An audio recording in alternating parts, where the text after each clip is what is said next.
India गठबंधन की आज प्रयागराज और फूलपुर में रैली थी। राहुल और अखिलेश यादव दोनों ही रैली को संबोधित करने के लिए पहुंचे थे, लेकिन रैली में उमड़ी भीड़ ने इंडिया गठबंधन के साथ ही बीजेपी के नेताओं को भी हैरान कर दिया। भीड़ इतनी थी कि हंगामा मच गया।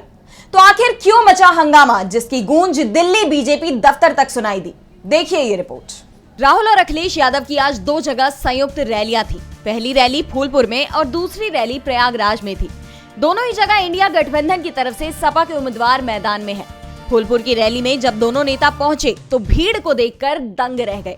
दरअसल इंडिया गठबंधन के नेताओं को उम्मीद थी कि करीब 60 से 70 हजार लोग रैली में आएंगे, लेकिन ये संख्या 2.5-3 लाख के करीब पहुंच गई।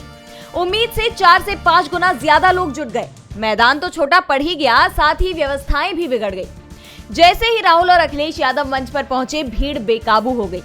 फूलपुर में तो बेकाबू भीड़ को देखकर दोनों नेताओं के सुरक्षा कर्मियों ने तुरंत ही मंच छोड़ने को कहा, क्योंकि लोग मंच तक पहुंचने लगे थे। अखिलेश और राहुल ने मंच से लोगों को शांत रहने की अपील भी की, लेकिन लोग कुछ भी सुनने को तैयार नहीं दिख रहे थे। इसके बाद दोनों ही नेता बिना भाषण दिए मंच छोड़कर चले गए। जैसे हालात फूलपुर में थे, वैसे ही प्रयागराज में दिखाई दिए।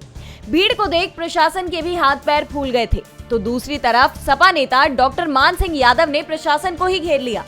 उन्होंने कहा कि विशाल जनसैलाब को देखकर बीजेपी के होश ठिकाने लग गए। इसी साजिश और उनकी मिलीभगत के तहत यहां फोर्स की व्यवस्था नहीं की गई। बीजेपी की साजिश नाकाम हो गई। भीड़ को देखकर बीजेपी नेताओं के चेहरे पर पसीना दिखाई दे रहा है, क्योंकि एक तरफ बीजेपी नेताओं की सभाओं में भीड़ नहीं दिख रही। झांसी में तो योगी आदित्यनाथ सभा में कम भीड़ देखकर अपने नेताओं से ही नाराज दिखाई दिए थे और 5 मिनट में भाषण समाप्त कर चले गए थे। तो दूसरी तरफ इंडिया गठबंधन की रैली में भीड़ इतनी ज्यादा आ रही है कि नेताओं की सुरक्षा ही संकट में दिखाई दे रही है। इलाहाबाद में अखिलेश और राहुल दोनों ने संक्षिप्त भाषण दिया, जहां राहुल ने एक बार फिर अग्निवीर योजना को खत्म करने के साथ हर परिवार को 10 किलो राशन और महिलाओं को हर महीने 8500 रुपए देने का ऐलान किया है। डीबी लाइव की रिपोर्ट।